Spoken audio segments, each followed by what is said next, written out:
हरे कृष्णा। आप सबका स्वागत है। आज दिन 22 जून मंगलवार का दिवस है। हरि नाम संकीर्तन यज्ञ से प्रारंभ करेंगे। हरे कृष्णा। सबसे पहले मंगलाचरण से प्रारंभ करते हैं। ओम ज्ञानतिमिरन्धस्य ज्ञानंजन शलाकय चक्षुर्मिलितं येन तस्मै श्री गुरुवे नमः। श्री चैतन्य मनोभीष्टं स्थापितं येन भूतले स्वयं रूप कदामयं ददाति स्वापदान्तिकं वन्देऽहं श्री गुरु युतपद कमला श्री गुरु वैश्वनाथ श्री रूप सागर जातम सहगना रघुनाथम वित्त संजीवम साधवैतम सावधूतम परिजन सहित कृष्ण चैतन्य देवम श्री राधा कृष्ण पदारविंद सहगन ललित च विशाखान्वेषांच। हे कृष्णा करुणा सिंधु दीन बंधु जगतपते गोपेशा गोपिका कांत श्री राधा कांत नमस्तुते। तप्त कांचन गौरांगी श्री राधे वृंदावनेश्वरी वृषभानु सुते देवी प्रणमामि हरि प्रिय। जय श्री कृष्णा चैतन्य प्रभु नित्यानंदा श्री अद्वैत गदाधर श्रीवासादि गौर भक्त वृंदा। हरे कृष्णा कृष्णा कृष्णा हरे हरे हरे राम राम राम हरे हरे। हरे कृष्णा। आप सभी वैष्णवों को भी मेरा प्रणाम है। वांछा कल्पतरुभ्यस्य कृपा सिंधु भयवच पतिता नाम पावनेभ्यो वैष्णवेभ्यो नमो नमः। अनंत कोटि वैष्णव वृंद की जय। जगत गुरु शिला प्रभुपाद की जय। हरे कृष्ण। आप सब वैष्णव से भी प्रार्थना है कि प्रचुर मात्रा में आशीर्वाद दें और भगवान से ये प्रार्थना करें कि सही समय पर सही शब्द आए सही भाव से, जिससे हम सबका प्यूरिफिकेशन हो सके, भगवान का ग्लोरिफिकेशन हो सके, हमारे कर्म इंद्रियों को, हमारे हृदय को संतुष्टि और आनंद प्रदान हो सके। हरे कृष्णा कृष्णा कृष्णा हरे हरे हरे राम राम राम हरे हरे। भगवद वाणी भगवद गीता की जय। जगत गुरु शिला प्रभुपाद की जय। हरे कृष्णा। तो कल निर्जला एकादशी का दिवस था। काफ़ी भक्त लोगों ने निर्जला एकादशी रखी थी, या फिर कईयों ने किसी न किसी रूप में अपनी तपस्या को बढ़ाया।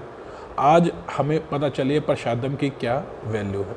जब कोई चीज़ हमें नहीं मिलती तो फिर हमें उसकी वैल्यू पता चलती है। जब वो मिलती रहती है तो फिर हम उसे फॉर ग्रांटेड ले लेते हैं।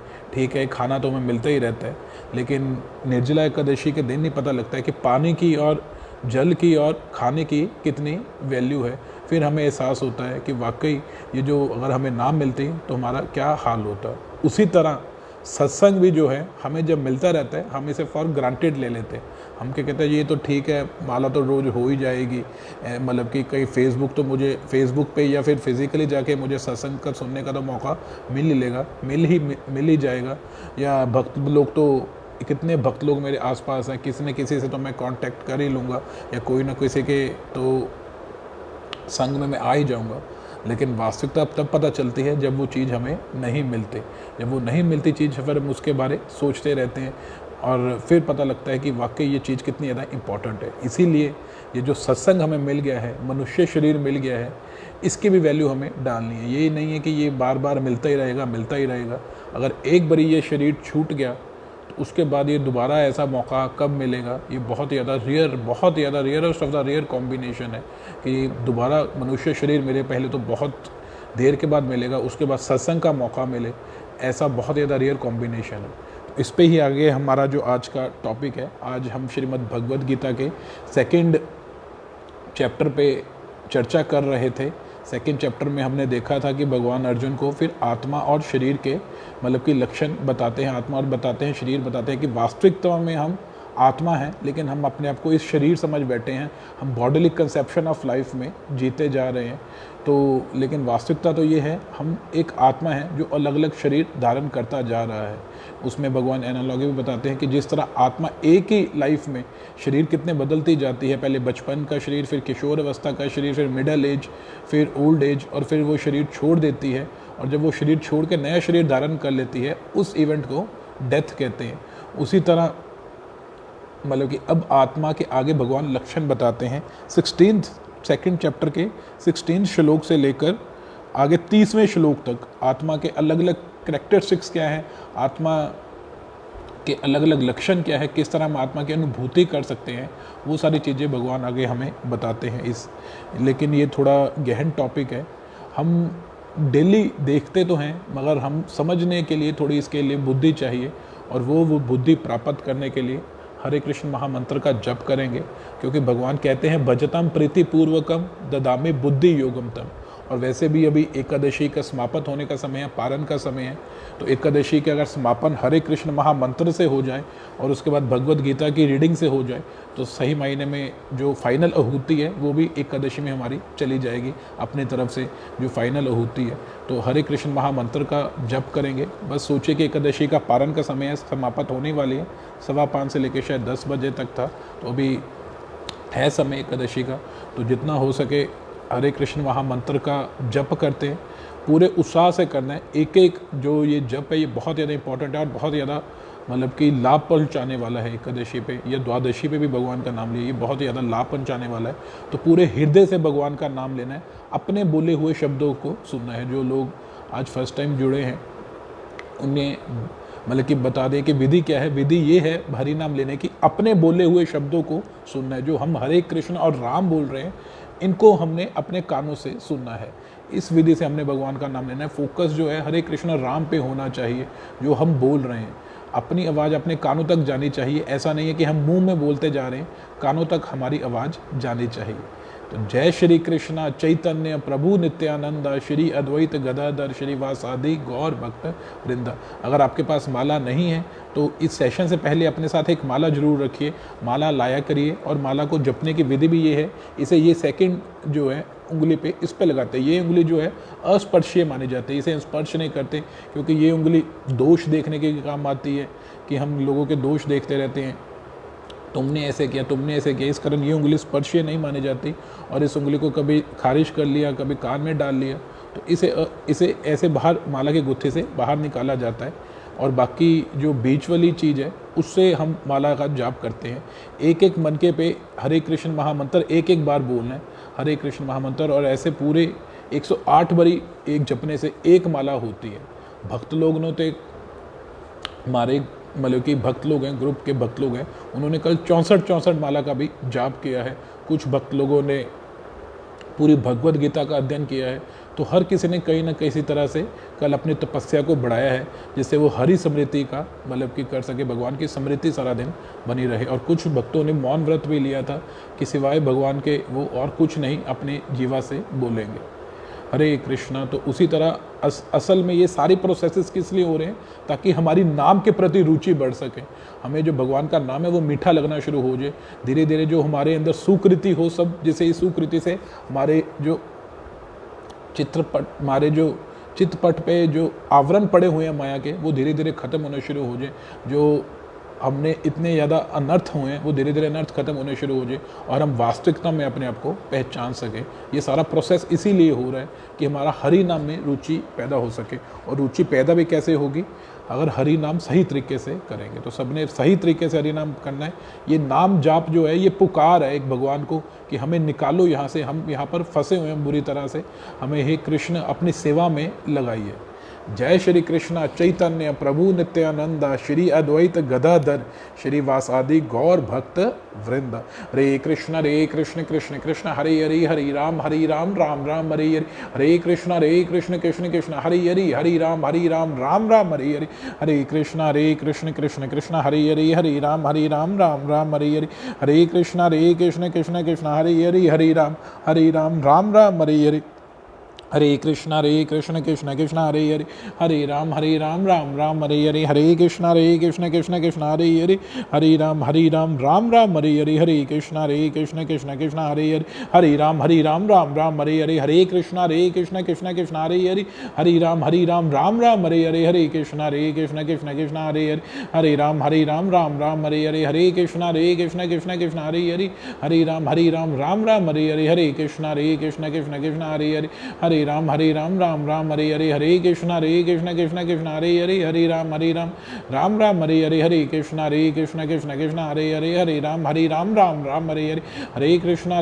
कृष्ण कृष्ण हरे राम राम हरे कृष्ण कृष्ण कृष्ण हरे राम राम हरे कृष्ण कृष्ण कृष्ण हरे राम राम हरे कृष्ण कृष्ण कृष्ण हरे राम राम हरे कृष्ण कृष्ण कृष्ण हरे राम राम हरे कृष्ण कृष्ण कृष्ण हरे राम हरे कृष्ण कृष्ण कृष्ण हरे राम राम हरे कृष्ण कृष्ण कृष्ण हरे राम हरे कृष्ण कृष्ण कृष्ण हरे राम राम हरे कृष्ण कृष्ण कृष्ण हरे राम हरे कृष्ण कृष्ण कृष्ण हरे राम राम हरे कृष्ण कृष्ण कृष्ण हरे राम हरे कृष्ण कृष्ण कृष्ण हरे राम राम हरे कृष्ण कृष्ण कृष्ण हरे राम हरे कृष्ण कृष्ण कृष्ण हरे राम राम हरे कृष्ण कृष्ण कृष्ण हरे राम हरे कृष्ण कृष्ण कृष्ण हरे राम राम हरे कृष्ण कृष्ण कृष्ण हरे राम हरे कृष्ण कृष्ण कृष्ण हरे राम राम हरे कृष्ण कृष्ण कृष्ण हरे राम हरे कृष्ण कृष्ण कृष्ण हरे राम राम हरे कृष्ण कृष्ण कृष्ण हरे राम हरे कृष्ण कृष्ण कृष्ण हरे राम हरे कृष्ण कृष्ण कृष्ण हरे राम हरे कृष्ण कृष्ण कृष्ण हरे राम हरे कृष्ण कृष्ण कृष्ण हरे राम हरे कृष्ण कृष्ण कृष्ण हरे राम हरे कृष्ण कृष्ण कृष्ण हरे राम हरे कृष्ण कृष्ण कृष्ण हरे राम हरे कृष्ण कृष्ण कृष्ण हरे राम हरे कृष्ण कृष्ण कृष्ण हरे राम हरे कृष्ण कृष्ण कृष्ण हरे राम हरे कृष्ण कृष्ण कृष्ण हरे राम हरे कृष्ण कृष्ण कृष्ण हरे राम हरे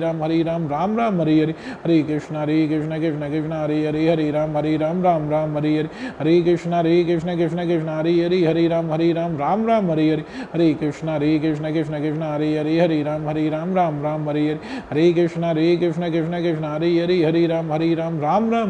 कृष्ण कृष्ण कृष्ण कृष्ण हरे राम हरे कृष्ण कृष्ण कृष्ण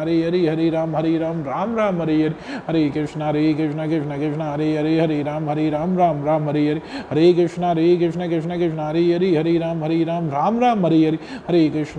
कृष्ण कृष्ण हरे राम हरे कृष्ण कृष्ण कृष्ण कृष्ण हरे राम हरे कृष्ण कृष्ण कृष्ण कृष्ण हरे राम हरे कृष्ण कृष्ण कृष्ण हरे राम हरे कृष्ण कृष्ण कृष्ण कृष्ण हरे राम हरे कृष्ण कृष्ण कृष्ण हरे राम हरे कृष्ण कृष्ण कृष्ण हरे राम हरे कृष्ण कृष्ण कृष्ण हरे राम हरे कृष्ण कृष्ण कृष्ण कृष्ण हरे राम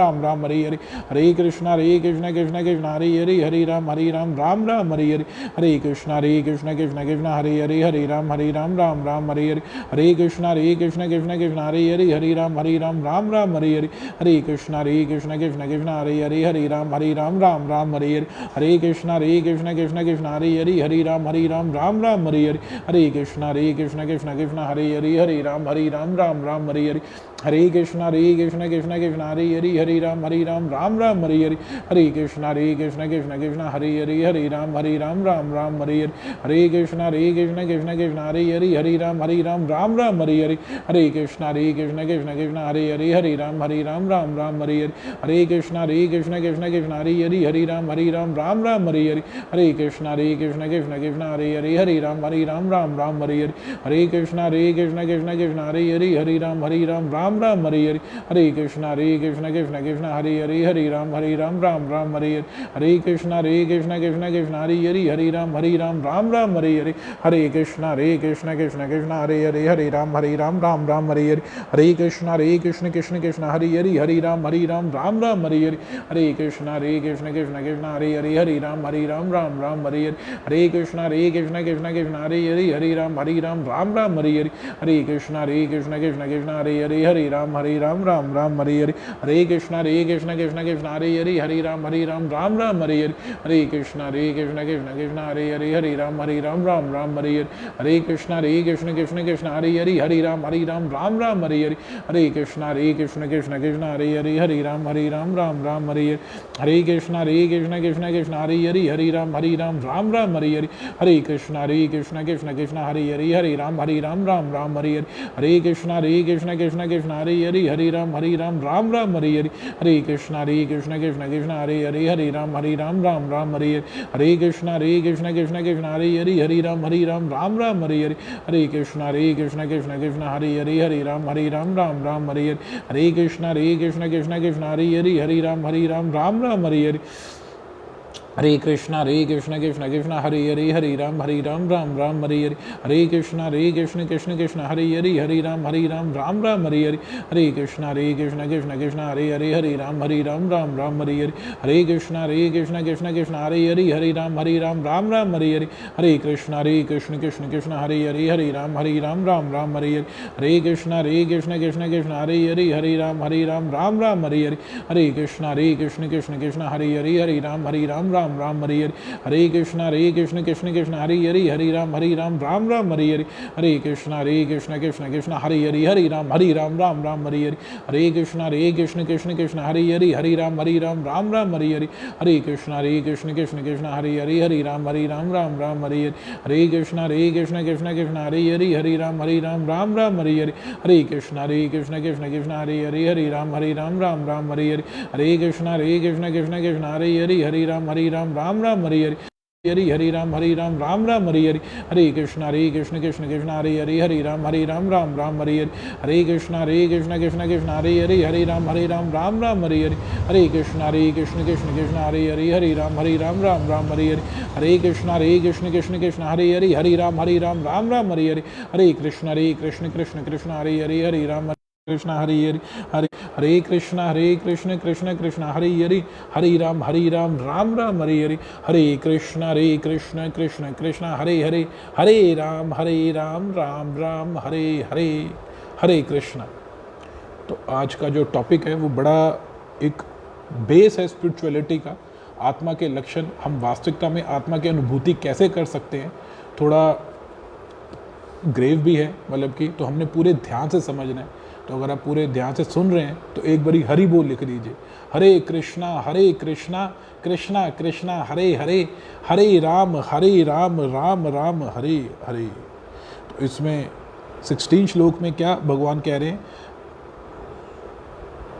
कि तत्वदर्शियों ने ये निष्कर्ष निकाला है कि असत भौतिक शरीर का कोई चिर अस्तित्व नहीं है, किंतु सत आत्मा अपरिवर्तित है। उन्होंने इन दोनों की प्रकृति के अध्ययन द्वारा ये निष्कर्ष निकाला है। मैं 3 श्लोक जो है वो इकट्ठे पढ़ूंगा, वो है 16, 17, 18। ये जो तीनों श्लोक आपस में रिलेटेड है। पहले उन्होंने श्लोक में क्या बताया कि तत्वदर्शियों ने, जिन्होंने वास्तविकता में तत्व का ज्ञान किया है, जिन्होंने वास्तविक में इनकी स्टडी की है, जिन्होंने तत्व से जानते हैं। हम लोग कैसे जानते हैं? हम लोग ऊपर ऊपर से जानते हैं, लेकिन डॉक्टर जो है वो तत्व से चीज़ जानता है कि ये बीमारी किस कारण चली है, या अंदर जैसे हम तो कैसे जानते हैं कि अंदर किडनी है, हार्ट है, हार्ट पंप कर रहा है, खून सारा खून ब्लड में जा रहा है, लेकिन वास्तविकता में किसने देखा है? ये डॉक्टरों ने या सर्जन्स ने ये सारी चीज़ें देखी हैं। तो वो सही तरीके से बता सकते हैं कि भाई हाँ किडनी तक कैसे हैं, कहाँ पे किडनी है।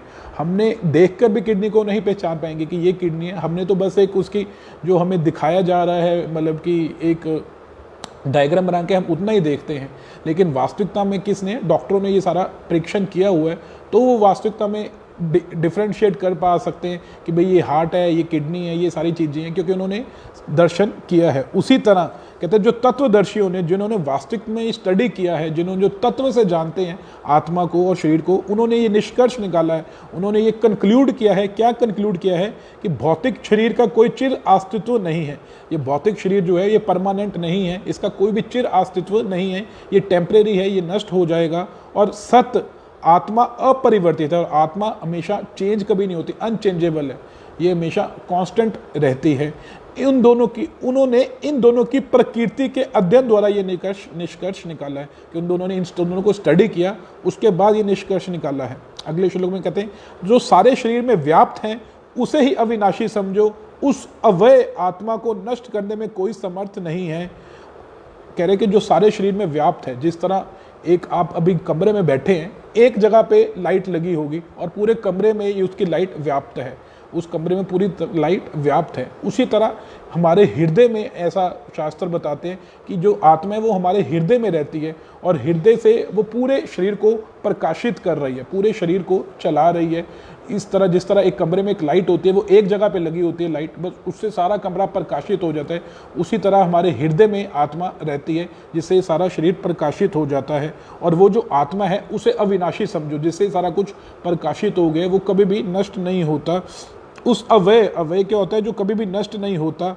आत्मा को जैसे व्यय क्या होता है कि हम जो सैलरी होती है उसे व्यय भी कहते हैं, और जो नष्ट हो जाती है, जो खत्म हो जाती है, लेकिन आत्मा क्या है, अव्यय है, ये कभी भी नष्ट नहीं होती, कभी भी मारी नहीं जाती। आगे इसके बारे और बताएंगे भगवान। अविनाशी, अप्रमेय तथा शाश्वत जीव के भौतिक शरीर का अत्यंत अवश्यम भावी है। इसमें अविनाशी 3 कैरेक्टरिस्टिक्स यूज किए आत्मा के लिए। ये अविनाशी है, मतलब कि अविनाशी है, ये कभी भी विनाश नहीं होता इसका, ना इसका कभी जन्म हुआ है, ना अभी इसकी कभी मृत्यु हुई है। इसके बारे आगे भगवान बताएंगे। अप्रमेय, इमयरेबल है, इसको हम मैयर नहीं कर सकते, हम इसे मैयर नहीं कर सकते। इसे मैयर क्यों नहीं कर सकते? क्योंकि शास्त्र बताते हैं कि आत्मा का जो परिमाप है वो क्या है कि एक बाल के 10,000वें हिस्से बराबर है। क्या आता है इसके तात्पर्य में? प्रभुपाद जी बता रहे हैं कि बाला अग्रत सत्य भाग्य से, बाला अग्रत सत्य भाग्य से, एक बाल का 100वां हिस्सा, शतदा उसका भी आगे 100वां हिस्सा, कलिपस्य च भागो जीव स विज्ञ स चानत कल्पते। यदि बाल के अग्र भाग के 100वें भाग में विभाजित किया जाए और फिर प्रत्येक भाग को 100वें भाग में विभाजित किया जाए, तो इस तरह के प्रत्येक भाग की माप आत्मा का परिमाप है। ये हमारे श्वेतानशर उपनिषद में 4.9 में श्लोक आता है कि एक भाग के जो बाल है, टिप है, उसको 100 टाइम डिवाइड कर दिया जाए। हमें तो टिप ही नज़र नहीं आती बाल की, हमें तो बाल बड़ी मुश्किल से नज़र आता है। बुजुर्ग लोगों को तो बाल ही नज़र नहीं आता कि उनके हाथ में बाल है या नहीं है। और हमें अगर टिप नज़र भी आ जाए, कहते टिप को 1/100 कर दो, फिर जो उसमें से एक पार्ट निकलेगा उसको आगे 1/100 कर दो। कहने का मतलब है कि एक टिप के 10,000वां हिस्सा जो है, इतनी सी आत्मा है। और देखिए वही आत्मा एक हाथी जैसे शरीर को भी चला रही है, हिप्पोपोटामस जैसे शरीर को भी चला रही है, और एक चींटी के शरीर को भी चला रही है, और वही आत्मा हमारे शरीर को भी चला रही है। इतनी बल्कि इमयरेबल है, हम इसे मैयर ही नहीं कर सकते किसी भौतिक वस्तु के थ्रू। तो इसमें क्या लिखा गया है, क्या इसमें वर्णन आता है कि जो 3 लक्षण बताए थे, अविनाशी, कभी नाश नहीं होती, अप्रेम तथा शाश्वत, इटर्नल, हमेशा रहती है। आगे और इसके बारे में आता है, केशरा अग्रत भाग्य शतशांश साधनिक्षताक जीव सूक्ष्म स्वरूप सांख्यतितो ही चित्कन। आत्मा के परमाणु के अंत कण का जो माप है बाल के अगले नोक के 10,000वें हिस्से के बराबर है। तो ये बताया गया आत्मा का परिमाप हमारे शास्त्रों में, मतलब कि इतनी सी भी हम मैयर ही नहीं कर सकते, इमैयरेबल है आत्मा। तो और जबकि शरीर के बारे क्या बताया गया, ये तो हमेशा नाश होता रहता है, ये हमेशा नाश होता रहता है। तभी आप देखिए कि शरीर जो हमेशा कॉन्स्टेंटली चेंज हो रहा है। एक कहावत होती है इंग्लिश में, the only constant thing in this world is change. जो ओनली कॉन्स्टेंट थिंग है ना, जो हमेशा रहती है, वो क्या है, चेंज। ये शरीर बार बार हर एक मोमेंट पे, क्षण में चेंज होता रहता है। कितने सेल्स अभी हम बात कर रहे हैं इसके अंदर पैदा हुए और सेल्स खत्म हो गए। ये शरीर हर एक क्षण में चेंज होता रहता है। और शरीर नहीं, हर एक भौतिक जगत में हर एक वस्तु जो है वो चेंज होती जा रही है, चेंज होती जा रही है, चेंज होती जा रही है। जबकि आत्मा जो है वो अनचेंजेबल है, वो कभी भी चेंज नहीं होती।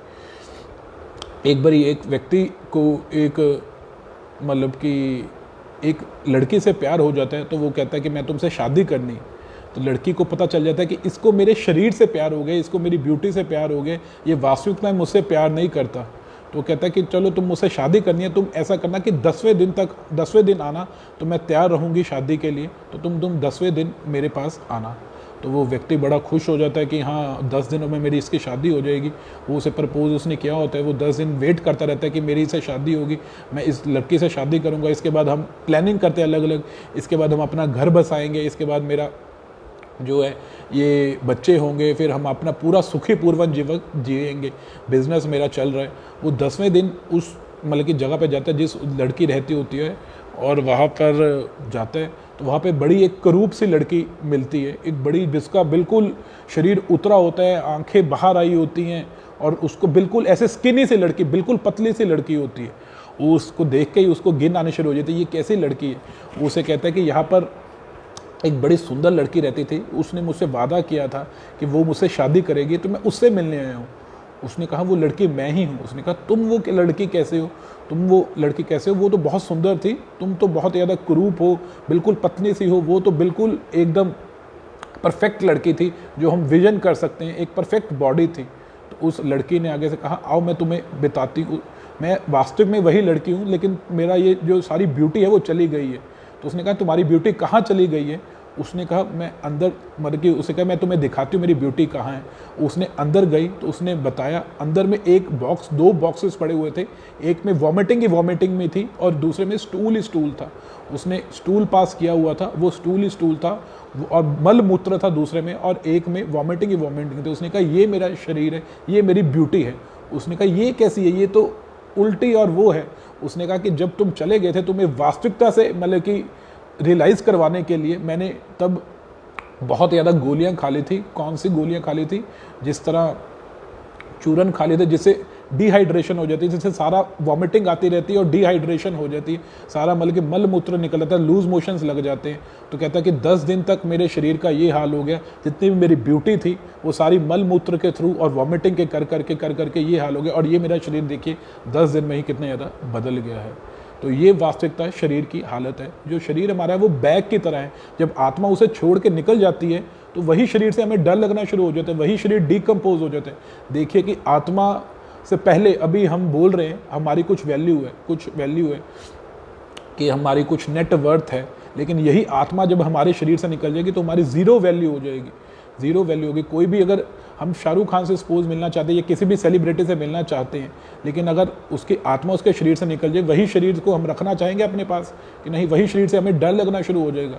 हमारे अपने ही रिलेटिव्स हैं, अपने ही, अब देखिए कि डेड बॉडी पास पड़ी हो तो वही शरीर से हमें डर लगना शुरू हो जाता है, जिसके साथ इतना प्रेम किया, जिसके साथ तमाम उम्र इतना हमने समय गुजारा, लेकिन जब वो उस बॉडी से आत्मा निकल जाती है वही जो डेड बॉडी बन जाती है और वही शरीर डिकम्पोज होना शुरू हो जाता है, और 4-5 दिनों के अंदर ही सारा वो शरीर ख़त्म होना शुरू हो जाता है और वही शरीर से स्मेल आनी शुरू हो जाती है। तो अल्टीमेटली जो हम और आत्मा जो है वो हमेशा मतलब कि इटर्नल रहती है, अनचेंजेबल रहती है। आगे 20वें श्लोक में भगवान क्या बताते हैं कि आत्मा के लिए किसी काल में ना तो मृत्यु है ना जन्म है, वह ना तो कभी जन्मा है ना जन्म लेता है और ना जन्म लेगा, वह अजन्मा है, नित्य है, शाश्वत है, पुरातन है, शरीर के मारे जाने पर भी वह मारा नहीं जाता। ये बड़ा इंपॉर्टेंट श्लोक है। ना जायते मृत्यते वा कदाचित, ना जायते मृत्यते, ना वो जन्म लेता है ना मृत्यु होती है, कदाचित कभी भी, ना आयम भूतवा, ना भूतवा पास्ट में, ना भाविता प्रेजेंट में, वा ना भूओ ना फ्यूचर में, ना उसका जन्म हुआ था कभी आत्मा का, ना जन्म होगा, ना जन्म आगे जाके फ्यूचर में होगा। भगवान कहते हैं अजो, अजो, अजो मतलब कि अजन्मा है, उसका कभी जन्म ही नहीं हुआ, नित्य शाश्वत है, इटर्नल है, शाश्वत है, परमानेंट है, हमेशा रहती है, शाश्वत इटर्नल है, पुरानो बहुत ज़्यादा पुरातन है, बहुत ज़्यादा पुरातन है, मतलब कि बहुत ज़्यादा ओल्ड एज है, हम इसकी डेट ही नहीं निकाल सकते कि कब ये एग्जिस्टेंस में आई थी, इतनी ज़्यादा पुरातन है। ना हन्यते, हन्य माने शरीर, शरीर के मारे जाने पर भी आत्मा का विनाश नहीं होता है। अगर जिस तरह हम एक इसे कैसे परसीव कर सकते हैं कि हमने ये देखा था कि हर एक आत्मा जो है वो एक जर्नी में है, वो एक जर्नी पे है। वो किस जर्नी पे है, वो परमात्मा से मिलने की जर्नी में है। हर एक आत्मा जो है परमात्मा से मिलने की जर्नी में है, और वो जर्नी में क्या कर रही है, अलग अलग शरीर धारण करती जा रही है। अब इसे किस तरह परसीव करें, किस एनालॉजी से समझे। सपोज अगर हमने यहाँ से दिल्ली जाना हो तो हम क्या क्या अलग अलग व्हीकल्स लेते हैं। पहले यहाँ से कैब लेकर ट्रेन तक जाएंगे, रेलवे स्टेशन तक जाएंगे, फिर वहाँ रेलवे स्टेशन से रेल पकड़ेंगे या पैदल लेके जाएंगे। या सपोज करिए अगर वहाँ पे हमारा कोई बुजुर्ग है जो चल नहीं सकता, तो रेलवे स्टेशन पे क्या करेंगे, एक व्हील चेयर लेंगे, व्हील चेयर लेकर उसे रेलवे तक लेके जाएंगे, फिर रेल स्टेशन रेलवे में बैठेंगे, रेलवे में बैठ के फिर हम रेल में ट्रैवल करेंगे। जो ये अलग अलग मोड्स हैं ये अलग अलग शरीर की तरह हैं, और जो हम है वो एक जर्नी कर रहे हैं, दिल्ली तक कर रहे हैं। हमने पहले जो कैब पकड़ी वो एक अलग शरीर हमें मिल गया। अब उस कैब में सपोज या हमने बस पकड़ी, लोकल बस पकड़ी, उसमें कितने सारे लोग हमारे साथ होंगे, तो वो कौन है, वो उस शरीर के हमारे संबंधी है। जो उस शरीर में हमारे संबंधी है वो सारे संबंधियों की तरह है। अब जब हम अगला मतलब कि कैब से उतर जाते हैं या फिर हम बस से उतर जाते हैं तो आगे व्हील चेयर पर जाते हैं, तब वो एक अलग शरीर हो गया, उसमें जो हमारे साथ होंगे वो हमारे संबंधी होंगे। फिर आगे हम ट्रेन में बैठे, ट्रेन में एक अलग शरीर हो गया, उस अलग शरीर में जितने हमारे साथ पैसेंजर्स होंगे ट्रेन के वो उस जन्म के मतलब कि होंगे, संबंधी होंगे। फिर हम उतर के वहाँ से दिल्ली कश्मीरी गेट से हमने मेट्रो पकड़ी अपने मेट्रो स्टेशन तक जाने के लिए, वो मेट्रो जो पकड़ी वो एक अलग शरीर हो गया, उसमें जो पैसेंजर होंगे वो उस मतलब कि पैसेंजर होंगे। किसी भी मोड के पैसेंजर हमारे साथ नहीं चलते, हाँ जिसके साथ हमारा रिलेशन हो वो हमारे साथ आगे चलेगा, जिस तरह कोई हमारा भाई बंधु है वो हमारे साथ आगे चलेगा। इसी तरह फिर आगे हम मेट्रो में से आगे फिर एक कैब पकड़ी, अपने घर पहुंचे, वो एक अलग शरीर धारण हो गया। तो एक यात्रा के दौरान हम अलग अलग जो मोड्स ऑफ ट्रांसपोर्ट पकड़ते हैं और उन अलग अलग मोड्स ऑफ ट्रांसपोर्ट के साथ जो पैसेंजर हमारे बैठे होते हैं, उसी तरह ये शरीर, ये आत्मा की जर्नी है, ये अलग शरीर धारण करता है। उस शरीर में कुछ रिश्तेदार आते हैं, जिन रिश्तेदारों के साथ हमारे कुछ कर्म अभी पेंडिंग पे रह जाते हैं, वो फिर अगले शरीर में हमें मिल जाते हैं, वो अगले शरीर में किसी न किसी रूप में मिल जाते हैं। जैसे इस शरीर में मेरे कुछ कर्म पेंडिंग है, मैंने इस व्यक्ति का बहुत दिल दुखाया है, या इस व्यक्ति को मैंने बहुत बुरा किया है, या इस व्यक्ति से मैंने बहुत सेवा ली है, तो ये सारी चीज़ें काउंट होती हैं। जैसे हम क्या करते हैं, हम कई बार एक्सप्लॉइट करते हैं कि भाई ये हमें नौकर मिल गया है, ये तो कुछ कह नहीं रहा, हम इसे एक्सप्लॉइट करते हैं, चलो जी ये तो कुछ कह नहीं रहा, हम इसे सेवा लेते रहते हैं, लेकिन बदले में उसे वो उतना मतलब कि वापस रिटर्न नहीं करते। तो वही जो कर्म है, वो व्यक्ति भी हमारे साथ अगले जन्म में जाएगा, हमारे साथ हम भी अगले जन्म में जाएगा, फिर हमें भी उसकी उतनी ही सेवा करनी पड़ेगी, तब जाके ये कर्मों का फल खत्म होगा। तो इस तरह ये होता है कि ये शरीर के जितने रिश्तेदार हैं, अगर हमारे साथ उनके कुछ कार्यकलाप हैं ऐसे जो कर्म अटैच्ड हैं, तो वो अगले जन्म में भी हमें, अगले शरीर में भी हमें मिल जाएंगे, अगले जन्म में भी हमें मिल जाएंगे। इस तरह जो आत्मा है वो चलती जा रही है। अगर अब हम कहें कि मैंने पैसेंजर से इतनी दोस्ती डाल ली है कि मैं जी अगली जर्नी पे जाऊंगा नहीं, कि मेरे को दिल्ली की ट्रेन में इतने ज़्यादा बढ़िया लोग मिल गए हैं कि मैं उतरूंगा ही नहीं रेलवे स्टेशन पे, तो वो लोग मूर्ख होंगे, वो कहेंगे कि ये तो मूर्ख है, इन लोगों के क्या है, इन्होंने उतर जाना है, तुम क्या नहीं उतरोगे, इन्होंने अगले स्टेशन पे उतर जाना है। उसी तरह हम अपने आप को बहुत अटैच कर लेते हैं उस शरीर के साथ, लेकिन वास्तविकता तो ये है, हम एक आत्मा है, ये अलग अलग शरीर बदलते जा रहे हैं। आगे भगवान बताते हैं, हे पार्थ, जो व्यक्ति जानता है कि आत्मा अविनाशी, अजन्मा, शाश्वत तथा अव्यय है, वह भला किस प्रकार से कैसे मार सकता है या मरवा सकता है। कहते हैं कि जो ये व्यक्ति जानता है कि आत्मा तो कभी मरती नहीं है और शरीर कभी रहता नहीं है, दोनों अलग अलग, बिल्कुल इन दोनों के जो कैरेक्टरिस्टिक्स है दोनों अलग अलग है। शरीर अपने आप में कोई काम नहीं करता और आत्मा अपने आप में ही चेतन है, बल्कि अपने आप में चेतना है, अपने आप में वो सारे शरीर को हिला देती है, जो उसके कांटेक्ट में आता है उन सबको वो काम करवा देती है। लेकिन शरीर जो है वो मैटर जो है, जैसे ये जो चीज़ है मैटर है, ये भी पड़ा हुआ है ऐसे कैसा, ये अपने आप नहीं हिलेगा जब तक इसे कोई पावर हिलाएगी नहीं। उसी तरह मैटर जो है वो अपने आप कुछ भी नहीं काम करेगा, लेकिन आत्मा जो है वो अपने अराउंड सब चीज़ों को भी, शरीरों को भी हिला देती है। आत्मा जो है उसमें चेतना है, शरीर जो है अचेतन है, मैटर जो है अचेतन है। मैटर या स्पिरिट कह लीजिए, आत्मा शरीर कह लीजिए, दोनों एक ही चीज़ है। उसी तरह जो मैटर है वो हमेशा मतलब कि चेंज होता रहता है, हमारा शरीर जो है, बॉडी, अगर हमारे शरीर में से आत्मा निकल जाए तो वो चेंज होती जा रही है, डिकम्पोज होती जा रही है, अपने आप ही डिकम्पोज होती जा रही है, लेकिन आत्मा जो है वो कांस्टेंट रहती है। आत्मा का स्वरूप क्या है? सत, चित, आनंद। सत और चित, सत मतलब कि इटर्नल, चित नॉलेजेबल और आनंद, इन तीनों चीज़ों से आत्मा बनी हुई है। और शरीर पंच महाभूतों से बना हुआ है, धरती, अग्नि, वायु, आकाश, जल, इन पांच महाभूतों से ये शरीर बना हुआ है। और आत्मा जो है वो अव्यय है, मतलब कि वो कभी भी नष्ट नहीं होती, उसका जन्म नहीं होता, उसकी मृत्यु नहीं होती, और शरीर हमेशा जन्म लेता रहता है और उसकी मृत्यु होती रहती है। शरीर पैदा होता है, वो नाश हो जाता है, पैदा होता है, वो नाश हो जाता है। तो दोनों अलग अलग मतलब कि कैरेक्टरिस्टिक्स है, दोनों के अलग अलग कैरेक्टरिस्टिक्स हैं, लेकिन दोनों एक दूसरे के साथ फंसे हुए हैं इस भौतिक जगत में, तभी हमारी मिस आइडेंटिफिकेशन हो रही है। हम शरीर से अपने आप को सुख लेने की कोशिश करते जा रहे हैं, लेकिन वास्तविकता तो क्या है? हम आत्मा है। और जब तक हम आत्मा की तृप्ति नहीं होती ना, हमें चाहे जितने मर्जी कंफर्टेबल सिचुएशन में रख दिया जाए, हमें आनंद नहीं आएगा, अंदर से सेटिस्फेक्शन नहीं आएगी, क्योंकि हम एक गलत लेवल पर आनंद लेने की कोशिश करते जा रहे हैं।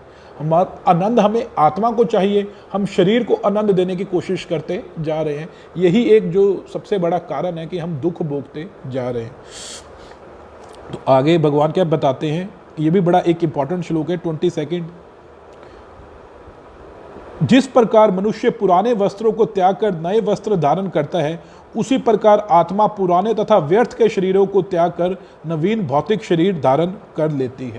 कहते हैं कि जिस तरह हम पुराने वस्त्र होकर फेंक देते हैं, या जो वस्त्र हमें छोटे हो गए हम फेंक देते हैं, हम नए वस्त्र धारण कर लेते हैं, उसी तरह आत्मा की करती है, पुराना शरीर छोड़कर नया शरीर को धारण कर लेती है। ये सारी फिलॉसफी है जो हमें समझनी है कि जो वर्ल्ड है, आत्मा जो है वो नया शरीर धारण कर लेती है, जिस तरह हम पुराने वस्त्रों को छोड़कर नए वस्त्र धारण कर लेते हैं।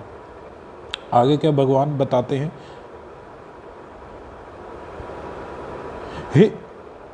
ये आत्मा, ये बड़ा इंपॉर्टेंट श्लोक है। नैनं छिदन्ति शस्त्राणि नैनक दहति पावका ना चे क्लेदयन्तो पियपो ना शोचति मारुता। आत्मा के और कैरेक्टरिस्टिक्स क्या बता रहे हैं भगवान, नैनम छिदन्ति शस्त्राणि, ये आत्मा को किसी शस्त्र द्वारा काटा नहीं जा सकता, ऐसा नहीं है जो है वो नष्ट नहीं हो सकती। दूसरा, नैनन छिदन्ति शस्त्राणि नैनक दहति पावका, आत्मा को आग जला नहीं सकती। आत्मा जैसे शरीर को तो आग जला लेती है, लेकिन आत्मा को आग जला नहीं सकती। आत्मा आग में भी होगी तो भी वैसे की वैसी रहेगी जैसी उसके स्वाभाविक स्थिति। आत्मा को फिर ना चैन कदलेंतो अपो, ना जल से धोया भी नहीं जा सकता कि आत्मा को जल में भिगोया जा सके। आत्मा जल में भी जाके वैसे की वैसी रहती है। ना शोचति मारुतो, और ना वायु द्वारा इसे सुखाया जा सकता है। आत्मा को वायु द्वारा सुखाया भी नहीं जा सकता है। ये आत्मा के आगे और कैरेक्टरिस्टिक्स हैं कि ना तो ये इसे जलाया जा सकता है, ना इसे काटा जा सकता है, ना इसे सुखाया जा सकता है, ना इसे भिगोया।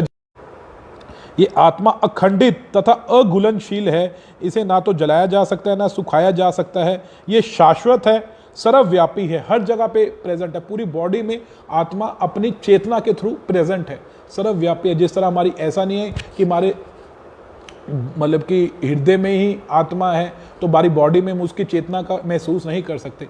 ये अपने चेतना के द्वारा हर एक जगह प्रकाशित है। जैसे सूर्य जो है, सूर्य हर एक जगह पे प्रेजेंट है अपनी सूर्य रेस की मीडियम से। अब हम कहते हैं ना बाहर सूरज में ना चलो, बाहर इधर आ जाओ, सूरज तो ऊपर ही है लेकिन वो अपनी रेस के माध्यम से हर जगह पर मतलब कि प्रेजेंट है। उसी तरह आत्मा अपनी चेतना के थ्रू हर जगह पर प्रेजेंट है। ये अविकारी है, इसमें किसी तरह का विकार नहीं आता। ऐसा नहीं है कि आत्मा हमारी मैली हो गई या आत्मा हो गई। आत्मा हमारी मैली या साफ नहीं होती। आत्मा तो हमेशा सच्चिदानंद है। आत्मा के ऊपर आवरण पड़ते रहते हैं, आत्मा को ढकता रहता है, माया ढकती रहती है। जिस तरह क्या होता है, सूरज को मतलब कि ढक लेते हैं क्लाउड्स, सूरज को क्लाउड्स ढक लेते हैं, लेकिन सूरज पे तो कोई इम्पैक्ट नहीं आता ना। सूरज तो वैसे का वैसा ही रहता है, और सूरज को हमें क्या लगता है, सूरज के आगे ढकते रहते हैं, जैसे हमें सूरज नजर नहीं आता। उसी तरह आत्मा के आगे ऊपर माया के आवरण पड़े रहते हैं, लेकिन आत्मा को कुछ भी नहीं होता। आत्मा जो है वो इंटेक्ट रहती है, वैसे की वैसे ही रहती है। ये आत्मा अव्यक्त, अकल्पनीय तथा अपरिवर्तनीय कहा जाता है। ये जानकर तुम्हें शरीर के लिए शोक नहीं करना चाहिए। ये आत्मा अखंडित है, अघुलनशील है, इसे ना तो जलाया जा सकता है ना सुखाया जा सकता है। ये शाश्वत है, सर्वव्यापी है, अविकारी है, स्थिर है तथा एक सा रहने वाला है। ये आत्मा अव्यक्त है। अव्यक्त है मतलब कि ये आत्मा व्यक्त तो है लेकिन हम इसे देख नहीं पाते या हम इसे महसूस नहीं कर पाते। जिस तरह हवा को हम मतलब कि महसूस कर पाते हैं, इसको भी किस तरह महसूस कर पाते हैं, हवा को किस तरह महसूस कर पाते हैं, स्पर्श के माध्यम के थ्रू। कि अगर हवा चल रही है तो हमारे को स्पर्श के माध्यम के थ्रू, उसी तरह आत्मा को चेतना के थ्रू हम महसूस कर पाते हैं। यदि तुम सोचते हो कि आत्मा सदा जन्म लेता है, सदा मरता है, तो भी हे महाबाहु तुम्हारे शोक करने का कारण नहीं है। इसमें अब अर्जुन को भगवान बता रहे हैं कि अगर तुम सोचते हो कि आत्मा जन्म लेता है और हमेशा मरता है तो भी शोक करने का कारण नहीं है। फिर अगर जिसने जन्म लिया था उसने तो मरना ही मरना है, तो भी हमें इसमें शोक नहीं करना चाहिए। फिर तो अल्टीमेटली उन्होंने मरना ही था। भीष्म पितामह ने, द्रोणाचार्य, तुम इसके लिए शोक क्यों कर रहे हो। जिसने, ये बड़ा एक इंपॉर्टेंट श्लोक है जो हमें, जातस्य ही ध्रुव मृत्यु ध्रुव जन्म मृत्यस्य च, जातस्य ही ध्रुव मृत्यु, जिसका जन्म हुआ है उसकी मृत्यु ध्रुव है, उसकी मृत्यु होगी ही होगी। ध्रुव जन्म मृत्यस्य च, और जिसकी मृत्यु हुई है उसका भी अगला जन्म होगा ही होगा। तस्मात् अपि हार्य अर्थे ना त्वं शोच्युतम अर्हसि, कहते इसलिए तुम्हें शोक करने की जरूरत नहीं है। इस अपरिहार्य कर्तव्य पालन में तुम्हें शोक करने नहीं चाहिए। जिसका जन्म हुआ है उसकी मृत्यु होनी अवश्यम भावी है। इसलिए जो हम प्लान करके बैठे हैं ना कि हम बहुत जन्मों तक रहेंगे या मेरे घर वाले मेरे साथ हैं, तो ये बल्कि पहले ही मेंटली प्रिपेयर्ड रहिए कि एक दिन इन सब की मृत्यु होनी है, हम सबकी मृत्यु होनी है और इन सब ने हमारा साथ छोड़ना है। और आगे भी बड़ा इंपॉर्टेंट है, जिसकी मृत्यु हुई है उसका जन्म भी होना है। दोनों चीज़ें भगवान कह रहे हैं। ध्रुव्य जन्म मृत्यस्य च, जिसका मृत्यु हुई है उसका अगला जन्म होगा ही होगा। तो बेटर है कि हम अगला जन्म जो है अपना सार्थक कर लें। अगला जन्म कुत्ते बिल्लियों के होने के बजाय किसी भक्त के घर हो जाए, ताकि जो हमारी जर्नी चल रही आत्मा की वो पीछे ना हो जाए, बैक ट्रैक ना हो जाए। अब बैक ट्रैक कैसे हो जाएगी कि अगर हम गलत काम करेंगे फिर हम नीचे गिर जाएंगे, फिर एक मतलब कि कर्म इतने बनाने पड़ेंगे, काटने पड़ेंगे, उसके बाद जाके मनुष्य जन्म मिलेगा। इस कारण ऐसा कोई जन्म मिल जाए कि हमें मनुष्य जन्म ही दोबारा मिल जाए किसी भक्त के घर, और हम अपनी जर्नी को जो परमात्मा की तरफ है उसे कंटिन्यू कर सके। और हम इसलिए इसे शोक नहीं करना चाहिए, बल्कि शरीर के लिए नहीं जाना चाहिए, आत्मा के लिए हमेशा जाना चाहिए। एक बारी एक ऋषि आते हैं जिनका नाम था लोमस ऋषि। हमारे शास्त्रों में कथा आती है, लोमस ऋषि था उनका नाम। और लोमस ऋषि कौन थे? उनको एक वरदान मिला हुआ था कि जिनके उनके शरीर पर बाल हैं उतने कल्प तक वो मतलब कि जिएंगे। जितने उनके शरीर पे बाल है उतने कल्प तक वो जिएंगे। अब कल्प की क्या है, कल्प की क्या डेफिनेशन है, ये भी बड़ा इंपॉर्टेंट फैक्टर है। ये हमारी जो शास्त्रों में हर एक चीज़ की डेफिनेशन दी हुई है और प्रॉपर परिमाप दिया हुआ है। जो ये कलयुग है इसकी उम्र कितनी है? 4,32,000 वर्ष। हरे कृष्णा। अगर आप सब, ये बड़ा इंपॉर्टेंट टॉपिक है, इससे पता चलेगा हमारी लाइफ की कितनी वैल्यू है, मोमेंटरली वैल्यू है हम लाइफ की। तो बड़े, अगर आप ध्यान से सुन रहे हैं, समझ आ रहा है, तो एक बारी हरे कृष्णा लिख दीजिए। हरे कृष्णा कृष्णा कृष्णा हरे हरे, हरे राम राम राम हरे हरे। जगत गुरु शिला प्रभुपाद की जय। हरे कृष्णा। तो लोमस ऋषि जो थे उनकी एक कल्प जितनी, मतलब कि जितनी उनकी बॉडी पर बाल हैं उतने कल्प तक वो जिएंगे, इतनी आयु थी।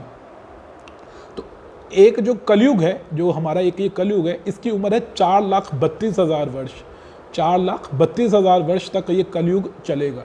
इसमें ही 4,32,000 ऐड कर दो, 8,64,000 वर्ष। इतनी त्रेता, इतनी द्वापर युग की वैल्यू है। उसमें ही ऐड कर दो 8,64,000 में 4,32,000 वर्ष ऐड कर दो, 12 लाख समथिंग कुछ बनते हैं। उतनी त्रेता युग की मतलब की उम्र है। और सतयुग में 4,32,000 वर्ष ऐड कर दो, 17,28,000 वर्ष बनते हैं।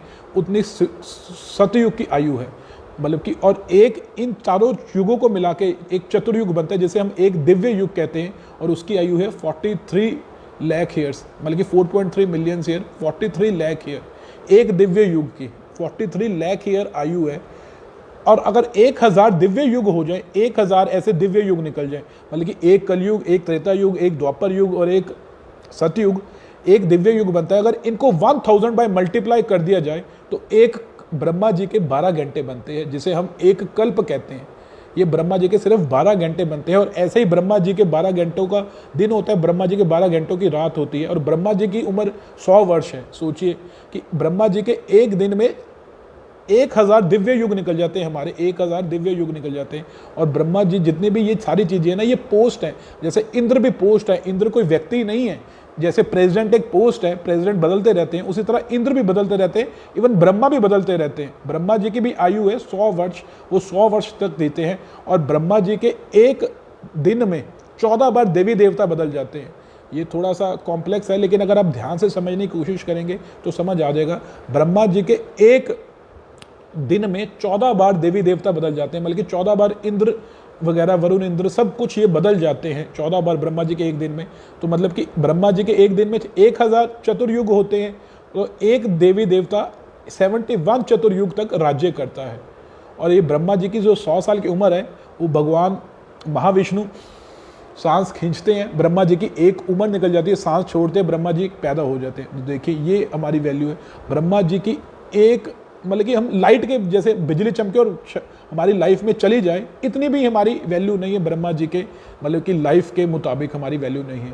और उसी तरह लोमस ऋषि को क्या मिला हुआ था कि जितने शरीर पे उनके बाल हैं उतने कल्प तक वो जिएंगे, उतने 1000 युग मतलब कि चतुर्युग तक वो जिएंगे, जितने उनके शरीर पे बाल है, इतनी ज़्यादा उनकी ज़्यादा उम्र थी। और उनके कोई बाल भी ऐसे नहीं थे हमारे जैसे कि बाल निकलते जा रहे हैं, धीरे धीरे सारा कुछ ट्राई करके देख ले लेकिन बाल नहीं आ रहे।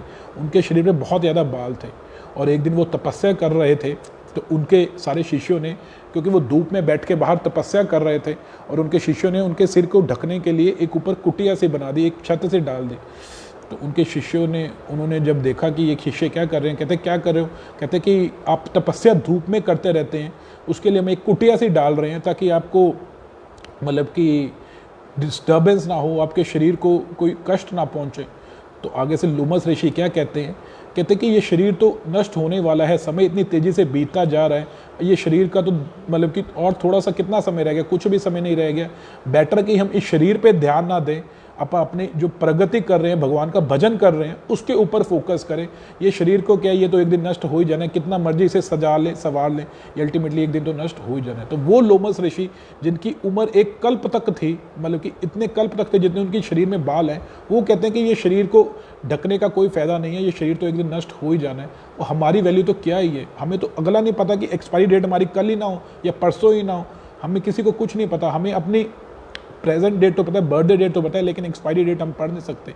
और यही मतलब कि अब देखिए, ब्रेड की एक्सपायरी डेट पता है, दूध की एक्सपायरी डेट पता है, दवाइयों की एक्सपायरी डेट पता है, लेकिन हमें नहीं पता। इस कारण हमें कुछ नहीं पता कि कौन कितनी देर रहना है। तो बेटर है कि शरीर के लिए ना करते हुए हम अपनी आत्मा के लिए, जर्नी के लिए जो कर लें वो ज़्यादा बेटर है। तो ये इसमें भगवान बता रहे हैं कि जिसने जन्म लिया उसकी मृत्यु निश्चित है, और मृत्यु के पश्चात पुण्य जन्म निश्चित है। ये ना हो कि अगला जो जन्म है वो फिर हमें, आज हम अपने इस जन्म में दुख क्यों भोग रहे हैं, क्योंकि हमने पिछले जन्म में कुछ कर्म किए हैं। अब देखिए, अब हम इतना कुछ अपने बच्चों के लिए करते हैं, अपने ऑफिस के लिए करते हैं, सब कुछ करते हैं, लेकिन वास्तविकता में फिर भी कोई खुश नहीं होता और हमें दुख मिलता है उन सब से। वो हमें दुख क्यों मिल रहा है, अपने कर्मों के मुताबिक मिल रहा है।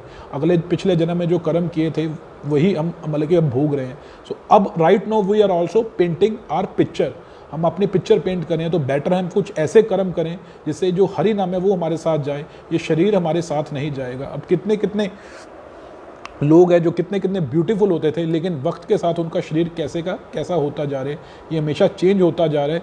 बेटर है इस पे फोकस ना करके आत्मा की जर्नी पे फोकस करें जो वास्तविकता में हम हैं। फिर आगे भगवान क्या बताते हैं कि सारे जीव पहले तो मतलब कि आत्मा जो पहले ऐसे रहती है, फिर बॉडी धारण कर लेती है, फिर मतलब कि बॉडी छोड़ देती है, और इस तरह ये चेंज होता रहता है, होता रहता है, होता रहता है। हमें इसे शोक नहीं करना चाहिए। हे भारतवंशी, शरीर में रहने वाले देही का कभी वध नहीं किया जा सकता, अतः तुम्हें किसी भी जीव के लिए शोक करने की आवश्यकता नहीं है।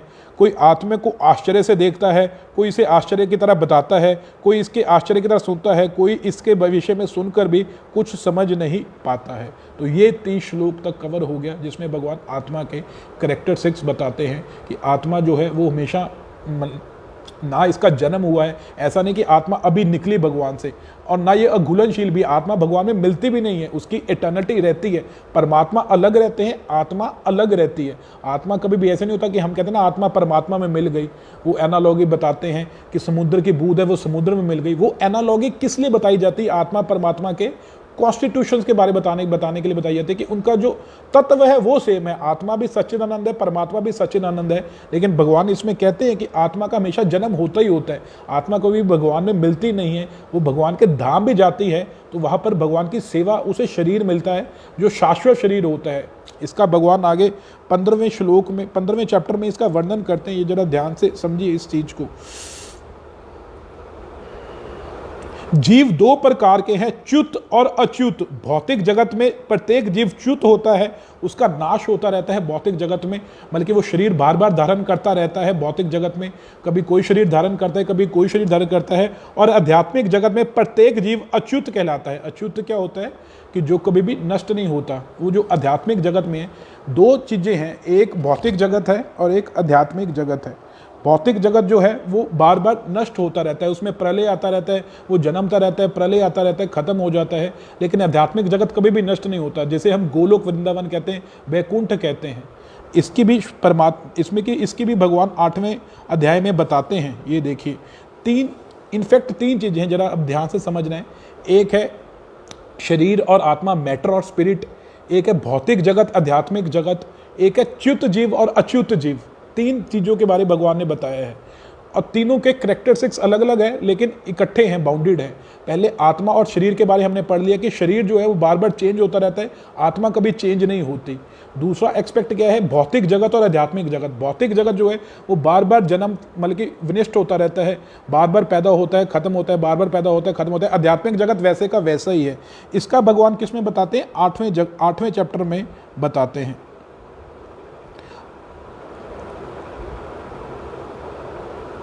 ये बता रहे हैं भगवान 8वें चैप्टर में, मुझे प्राप्त करके जो भक्ति योगी हैं कभी भी दुखों से पूर्ण इस अनित्य जगत में नहीं लौटते, क्योंकि उन्हें परम सिद्धि प्राप्त हो चुकी जाती है।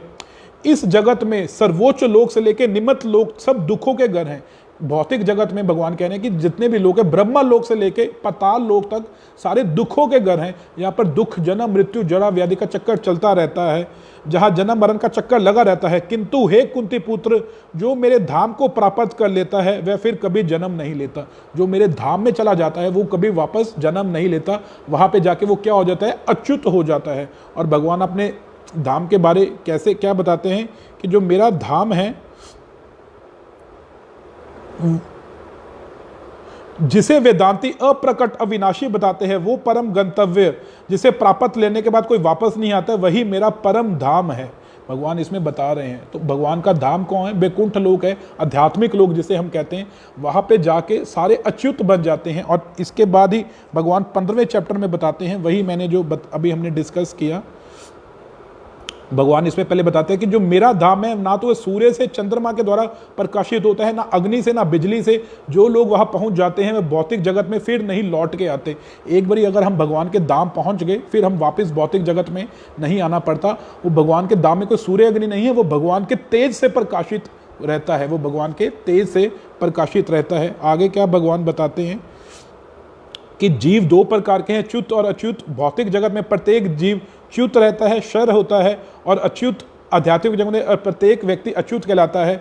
इन दोनों से अतिरिक्त एक परम पुरुष परमात्मा है जो साक्षात अविनाशी है, जो तीनों लोकों में प्रवेश करके उनका पालन कर रहा है। और फिर आगे भगवान बताते हैं कि एक तो च्युत जीव है जो बार बार जन्म लेते जा रहे हैं, मरते जा रहे हैं, भौतिक जगत में रह रहे हैं। अच्युत जीव है जो आध्यात्मिक जगत में है, जो हमेशा मेरी सेवा में लगे रहते हैं, जो हमेशा आनंद भोगते रहते हैं। जिस स्टेज के लिए हमने टारगेट करना है कि हम कहते हैं ना मुक्ति हो जाए, मुक्ति यही है कि हमें भगवान के धाम चले जाएं। और भगवान के धाम, हम भगवान में मिलते नहीं हैं, अच्युत रहते हैं, वहाँ पे अच्युत जीव की तरह रहते हैं, भगवान की सेवा करते रहते हैं। जिस तरह मछलियाँ होती हैं, मछलियाँ समुद्र में मिलती नहीं हैं, वो समुद्र के अंदर विचरती रहती हैं, समुद्र के अंदर विचरती रहती हैं, वो समुद्र में मिलती रही, उनकी इंडिविजुअलिटी रहती है। उसी तरह हम आध्यात्मिक जगत में इंडिविजुअलिटी रहती है। और भगवान कहते हैं इन दोनों जीवों के अतिरिक्त मैं एक परम पुरुष है, परमात्मा है। इन दोनों के अतिरिक्त एक परम पुरुष परमात्मा है जो साक्षात अविनाशी है, जो तीनों लोकों में प्रवेश करके उनका पालन कर रहे हैं। और कृष्णा अलग है, परमात्मा अलग है, आत्मा अलग है। और कहते हैं कि मैं शर अक्षर दोनों से परे हूँ, मैं सर्वश्रेष्ठ हूँ, अतएव मैं इस जगत में परम पुरुष के नाम से विख्यात हूँ। कृष्ण अलग है, परमात्मा अलग है। परमात्मा से ही सारी आत्माएं निकली है, उनकी कॉन्स्टिट्यूट सेम है, उनकी मतलब कि क्वालिटेटिवली वो सेम है, क्वांटिटेटिवली फर्क है। उसकी उपमा दिए जाने के लिए अग्नि से चिंगारी की या समुद्र से बूंदों की उपमा दी जाती है। लेकिन जिस तरह चिंगारी अग्नि में मिल जाती है, आत्मा परमात्मा में नहीं मिलती है। आत्मा परमात्मा की इंडिविजुअलिटी बनी रहती है, परमात्मा परमात्मा ही रहते हैं। हम उनकी सेवा करते रहते हैं, अच्युत शरीर धारण करके, अच्युत बन के भौतिक जगत से निकलकर आध्यात्मिक जगत में भगवान हमें ट्रांसफर कर देते हैं। भगवान कहते हैं कि माम उपेत्य पुनर्जन्म न विद्यते। अगर तुमने मुझे प्राप्त कर लिया फिर तुम्हारा पुनर्जन्म नहीं होगा, क्योंकि मैं तुम्हें भौतिक जगत से उठा के आध्यात्मिक जगत में डाल दूंगा। और वहां पर जो है शाश्वत है, वहां पर काल का प्रभाव नहीं है, वहां पर जिस तरह कोई चेंजेस नहीं हो रही सिचुएशन, भगवान नित्य, वहां पे भगवान की नित्य लीला चलती जा रही है। तभी हम कहते हैं नित्य लीला प्रविष्ट, नित्य मतलब कि इटर्नल लीला भगवान की वहां पर चलती जा रही है। भगवान अपने ग्वाल बालों संग खेलते जा रहे हैं, रासलीला भी चलती जा रही है, सब कुछ लीलाएं वहां पर नित्य निरंतर चलती जा रही है। भगवान वो लीलाएं ऊपर ही अल्टीमेटली भगवान की लीलाएं चलती हैं। उन लीलाओं को थोड़ा सा हमें मतलब कि स्पेसिमेन भौतिक जगत में दिखाते हैं। किस लिए दिखाते हैं? ताकि हम भगवान की थोड़ा प्राइवेट लाइफ के बारे जान सकें कि भगवान कितने ज़्यादा प्रेम करते हैं, और उन लीलाओं का स्मरण करके हम इस भव सागर से पार हो सके। तो अब फाइनल जो क्रक्स है आत्मा और शरीर का, वो मैं थोड़ा सा समराइज़ करता हूँ, सबने बड़े ध्यान से सुनना है। एक बारी हरि बोल लिख दीजिए, क्योंकि अब जो समरी है बड़ी इंपॉर्टेंट है। अगर ये कंसेप्ट हमें समझ में आ गया ना, तो फिर हमें आध्यात्मिक जगत और भौतिक जगत के बहुत सारे कंसेप्ट समझ आ जाएंगे। तो समरी क्या है कि हमारा पहले तो एग्जिस्टेंस 3 लेवल पे है। 3 लेवल पे हमारी एग्जिस्टेंस है, ग्रॉस बॉडी, सटल बॉडी और सोल, आत्मा। मतलब कि सूक्ष्म शरीर, स्थूल शरीर और आत्मा।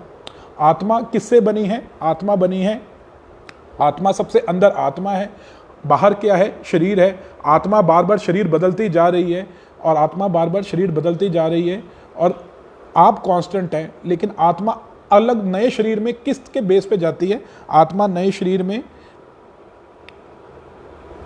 जो हमारा नया शरीर धारण करती है, उसमें 2 चीज़ें ट्रांसफर होती है, हमारा सूक्ष्म शरीर और हमारी आत्मा।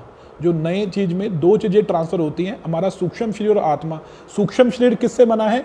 मन, बुद्धि, अहंकार, MBA, मन, बुद्धि और अहंकार। आत्मा किससे बनी है? सच्चिद आनंद से। और स्थूल शरीर किससे बना है? पंच महाभूतों से, जल, अग्नि, वायु, आकाश और पृथ्वी, इन चीजों से। तो ये 3 चीजें हो गई।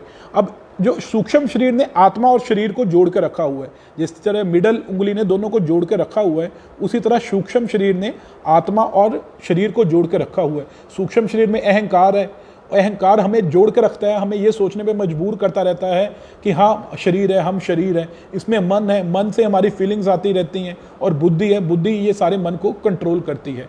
अब जब आत्मा एक शरीर छोड़ देती है, तो आत्मा और सूक्ष्म शरीर उसी तरह अगले शरीर में चले जाते हैं, जिस तरह हवा के ऊपर बैठकर सुगंध चली जाती है। हवा जैसे ऐसे ट्रेवल कर रही है, और अगर सुगंध हो, मतलब कि खुशबू हो, अगर जहाँ पे हवा ना चल रही हो वहाँ पे सुगंध भी नहीं फैलती। लेकिन अगर हम रोज़ गार्डन के बाहर जाए, बड़ी स्मेल आ रही होती है अच्छी रोजेज़ की, तो कहाँ से आती है? हवा के ऊपर बैठ के सुगंध ट्रेवल करती है। उसी तरह भगवान कहते हैं कि आत्मा के रथ पे बैठ के सूक्ष्म शरीर अगली बॉडी में चला जाता है। तभी अगली बॉडी में हमारी प्रवृत्ति, मतलब कि पिछले जन्म से होती है, जिससे हमारी पिछले जन्म में प्रवृत्ति होगी। पिछले जन्म में अगर हम बुद्धि बड़ी कम है, अगले जन्म में भी हमारी वैसी होगी। पिछले जन्म में हमारा तामसिक मन है, अगले जन्म में भी हमारा तामसिक मन होगा। उस सूक्ष्म शरीर को, मतलब कि अगले जन्म में हमारा चला जाता है।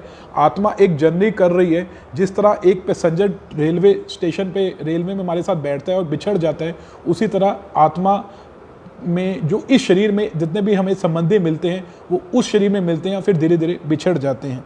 इसका शास्त्र क्या बताते हैं? इसका चैतन्य चरितामृत में इसका वर्णन आता है। संसार भ्रामिते कौन भाग्य कहे तारे, नदीरा प्रवे याने के हनरे लगे तीरे। कहते हैं there are unlimited of condition souls, unlimited condition soul है, बद्ध जीव हैं, who are bereft of Lord Krishna service, जो भगवान से बिछड़ गए हैं। Not knowing how to cross ocean of nescience, they scattered by waves and time and tide। कहते कि उन्हें पता नहीं है कि किस तरह भगवान पास पहुंचना है, और वो काल के प्रभाव से बार बार जन्म लेते जा रहे हैं। However, some fortunate contacts devoted come there into the contacts they are delivered by the ocean of nescience by floating down a river accidentally। कहते कि जिस तरह वो अलग अलग शरीर धारण करते जा रहे हैं, अलग अलग लोकों में घूमते जा रहे हैं। 2 पॉइंट है इसमें, फिर अलग अलग शरीर धारण कर रहे हैं और अलग अलग शरीर भी अलग अलग लोकों में है। कभी ब्रह्मा का शरीर मिल जाता है, कभी चींटी का, कभी पाताल में शरीर मिल जाता है। इस तरह 14 प्लेनेट है जो 3 डिविजन्स में डिवाइडेड है। अर्थ ऊपर, मतलब कि स्वर्ग, और नीचे नरक लोग। हम कभी स्वर्ग नरक अर्थ ऐसे ही घूमते जा रहे हैं, और तीनों में अलग अलग शरीर धारण करते जा रहे हैं। और हमारा भौतिक जगत में हम आए क्यों? क्योंकि हमने भगवान से विद्रोह किया। हम कंट्रोलर बनना चाहते थे, हम चाहते थे कि हम कंट्रोलर बने। जिस तरह हमने उसका एग्जांपल देखा था, जिस तरह एक बच्चा कहता है कि मैंने भी घर खेलना है, मैंने भी किचन बनाना है, मैंने भी कुकिंग करनी है, तो माता पिता उसे एक अलग किचन सेट ले देते हैं प्लास्टिक का, जिसमें कहते हैं कि तू खेल ले, बच्चे को संतुष्टि कर ले। उसी तरह हमें भी कंट्रोलर बनने की इच्छा थी, तो भगवान ने हमें एक भौतिक जगत बनाया, वो एक जेल की तरह। इसमें बन जाओ तुम कंट्रोलर, तुम चाहते हो ना मैं कंट्रोलर बनूं, बनो कंट्रोलर। जब हम कंट्रोलर बन के दुख सहते हैं, फिर हमें एहसास होता है कि नहीं, मुझे तो अपने घर वापस जाना है। वास्तविकता में हमारा घर क्या है? आध्यात्मिक जगत है। उस आध्यात्मिक जगत में हमने जाना है। आत्मा के लक्षण क्या है? ना तो ये जन्म हुआ है, ऐसा नहीं है कि आत्मा अभी प्रेजेंट, अभी पास्ट में कभी इसका जन्म हुआ। ये हमेशा ऐसे चलती जा रही है, इसकी जर्नी चलती जा रही है, जा रही है, चलती जा रही है, चलती जा रही है। आत्मा के कॉन्स्टिट्यूट्स क्या है? सच्चिदानंद, ये परमात्मा से ही निकली है, लेकिन परमात्मा में कभी भी मिक्स नहीं होती। ऐसा नहीं है कि लाइट की तरह परमात्मा में समझा देते, इधर से आत्मा इधर से परमात्मा है, दोनों मिक्स हो गए, सिर्फ परमात्मा रह गया, आत्मा नहीं है। आत्मा मछली समुद्र में मछलियों की तरह है, मतलब कि जिस तरह मछलियाँ समुद्र में विचरण करती रहती है, उनकी इंडिविजुअलिटी है, वो इस तरह उसी तरह आत्मा की भी इंडिविजुअलिटी हमेशा रहती है। आध्यात्मिक जगत में भी हम चले जाते हैं तो भगवान की सेवा में एज अ जीव लगे रहते हैं, एज उन्हें कहते हैं मुक्त जीव। हम बद्ध जीव हैं, हम कंडीशन सोल्ड हैं, हम पे कंडीशंस लागू हैं, माया द्वारा हम कंडीशनिंग हुई हुई है हमारी, लेकिन वो मुक्त जीव है, नित्य मुक्त जीव है, वो हमेशा मुक्त जीव है। उन पे भगवान के आध्यात्मिक जगत में माया का प्रभाव नहीं रहता है, वहाँ पे काल का प्रभाव नहीं होता, वहाँ पे ऐसा नहीं है कि समय के साथ सब कुछ नष्ट होता जा रहा है, वहाँ पे कांस्टेंट हमेशा इंटरनल ऐसी चीज़ें चलती जा रही हैं। तीन चीज़ें हैं, एक मैटर और स्पिरिट, जन्म, आत्मा और शरीर। दूसरा है आध्यात्मिक लोग और भौतिक लोग। भौतिक लोग नष्ट होता जा रहे हैं, आध्यात्मिक लोग कभी भी नष्ट नहीं होता। और तीसरी चीज़ है च्युत जीव और अच्युत जीव। अच्युत जीव जो है, जो कभी भी नष्ट नहीं होते, जिन्हें हम नित्य मुक्त जीव कहते हैं, और च्युत जीव जो है हम भौतिक जीव, जो बार बार नष्ट होते जा रहे हैं। तो इसमें भगवान उसे समझाते हैं कि तुम आत्मा के लिए, शरीर के लिए उनके शोक करते जा रहे हो कि उनका शरीर खत्म हो जाएगा, वो मारे जाएंगे, लेकिन वास्तविकता तो वो है, वो आत्मा है और शरीर का कभी नाश नहीं होता। तो दोनों साइड से समझाते हैं, पहले तो शरीर का कभी नाश होना ही होना है, आत्मा का भी विनाश नहीं होता, और हम आत्मा है, हम शरीर नहीं है, तो इनका तो विनाश होगा ही नहीं। भीष्म पितामह द्रोणाचार्य का, ये तो बस एक नया शरीर धारण कर लेंगे। लेकिन अगर तुम ये भी सोचते हो कि इन्होंने तो मरना ही है, शरीर का नाश होता है, आत्मा का नाश होता है, या हमारा नाश होता है, तो भी फिर ठीक है कि इनका तो नाश होना ही था, अगर तुमने भी कर दिया तो इसमें क्या बड़ी बात है। तुमने तो उनको अपने लिए नहीं, उनको एज अ क्षत्रिय धर्म निभाते हुए मारना है। तो इस तरह भगवान अर्जुन को आत्मा और मतलब कि उसका ज्ञान देते हैं शरीर का। हमारे लिए भी ये चीज़ बहुत ज़्यादा इंपॉर्टेंट है। हम अपने आप को शरीर से अटैच करके बैठे हुए हैं, बहुत ज़्यादा अटैच करके बैठे हैं शरीर से, और जो हमारे अराउंड वर्ल्ड है वो चेंज होता जा रहा है। वो तीन चीज़ें हैं इस वर्ल्ड में, अनस्टॉपेबल, ये बार बार चेंज होता जा रहा है, अनकंट्रोलेबल, हम इसे रोक भी नहीं सकते। हम अपने शरीर को नहीं रोक सकते कि मुझे बीमारी ना लगे, और अनप्रिडिक्टेबल, पता नहीं कब क्या हो जाए, हमें कुछ नहीं पता। अभी हमारा समय बहुत समय अनुकूल चल रहा है, पता नहीं कब समय ऐसा आ जाए बिल्कुल प्रतिकूल हो जाए। कितनी बड़ी अमिताभ बच्चन भी आप देखिए, एक बारी तो वो बिल्कुल रॉक कर रहा था बॉक्स ऑफिस पे, और फिर एक समय ऐसा है कि वो बिल्कुल ठन ठन गोपाल हो गया एकदम, उसने अपने को दिवालिया घोषित कर दिया। तो ऐसा नहीं है कि हमारे साथ ऐसा नहीं हो सकता। कितने लोग ऐसे हैं जो घरों के घर एकदम बढ़िया होते हैं और अगले दिन ही ऐसे उजड़ जाते हैं कि ख़त्म हो जाते हैं। हमारे डेथ, जैसे किसी घर अर्निंग मेंबर की डेथ हो जाए, वो घर एकदम इतना बढ़िया होता है और अगले दिन ही उजड़ जाते हैं। तो ऐसा नहीं है कि हमारे साथ नहीं होगा, ये हमारे साथ भी हो सकता है, अनप्रेडिक्टेबल है बिल्कुल। कब हमारे जीवन का ऐसा चैप्टर खुल जाए जो हमारे सारे रिसोर्सेज को, हमारे साधनों को मतलब कि ख़त्म कर दे और हमें वास्तव में भक्ति ना मिले। हमने कभी सोचा था कि ऐसा समय आएगा कि हम घरों में बैठ के बंद हो जाएंगे, सारी दुकानें बंद हो जाएंगी, सब कुछ बंद हो जाएगा, एक दूसरे से मिलने को भी डरेंगे, और बल्कि पुत्र होते हुए पिता की लाशों को कोई और अग्नि देगा, पुत्र होते हुए, संस्कारी पुत्र होते हुए भी पिता अग्नि की लाशों को देगा। तो ये वर्ल्ड अप्रेडिक्टेबल है, इसमें कुछ नहीं पता कब क्या हो जाए, कुछ नहीं पता कब क्या हो जाए। इसके लिए तीन चीज़ें हमेशा याद रखिए, वर्ल्ड की अनस्टॉपेबल है, हम इसे बदल नहीं सकते, मतलब कि ये अपने मुताबिक चलेगा, अनकंट्रोलेबल है, हम इसे कंट्रोल भी नहीं कर सकते, कि हम इसे अपने मर्जी मुताबिक नहीं डाल सकते, और अनप्रेडिक्टेबल है।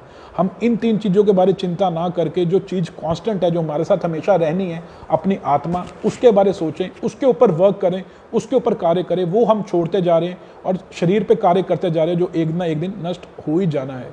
कितने कितने लोगों के आप देखिए कि शरीर, मिल्खा सिंह ये जैसे पीछे उन्होंने शरीर छोड़ा, पहले वो इतना तेज भाग लेते थे कि उन्हें फ्लाइंग सिक कहा जाता था, और फिर धीरे धीरे चलना भी बंद हो गया। बाथरूम, मल मूत्र के लिए भी मतलब कि बेड पे ही सारा उनको वो लगाना पड़ा, कि बाथरूम के लिए जाने के लिए भी नहीं वो चल पा रहे थे। तो धीरे धीरे सब कुछ बदल जा रहा है। तो हम आत्मा के ऊपर अपना फोकस करें, जो आत्मा को अगले जन्म में लेके जाना है, हमारे कर्म, हमारा हरि नाम लेके जाना है, उस पर फोकस करें, उस पर कार्य करें। ये शरीर तो इधर नष्ट हो ही जाना है, हम रैपर पे कार्य ना करें, असली गिफ्ट पे कार्य करें, तभी हमारे जो वैल्यू है लाइफ की वो बढ़ेगी। तो यही यहाँ पर आत्मा का ज्ञान खत्म होता है। भगवान अगर आगे उसे आगे क्षत्रिय होने का ज्ञान देते हैं कि अगर तुम सही तरीके से कार्य करोगे, कर्म करोगे, तो तुम जो तुमने डाउट कहा था कि मैं इंजॉय कैसे करूंगा, वास्तविकता इंजॉय ये है अगर तुम स्वर्ग लोक का भोग करोगे, अगर अपने कर्म को, ड्यूटी को सही तरीके से अपनाओगे। तो इस पे और आगे चर्चा करेंगे। इसमें बहुत इंपॉर्टेंट श्लोक है जो हमने मेमोराइज करने हैं। एक तो 2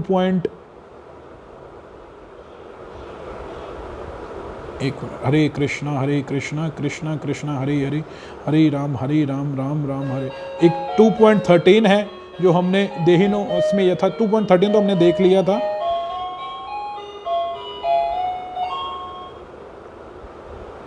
ये है 20 श्लोक है। मैं पूरी लिस्ट भेज दूंगा। 3-4 श्लोक है जो हमने मेमोराइज करने हैं। तो आप सब भक्तों से प्रार्थना है कि पहले तो 2nd चैप्टर के 30 श्लोक तक भगवद गीता कंप्लीट पढ़ लें।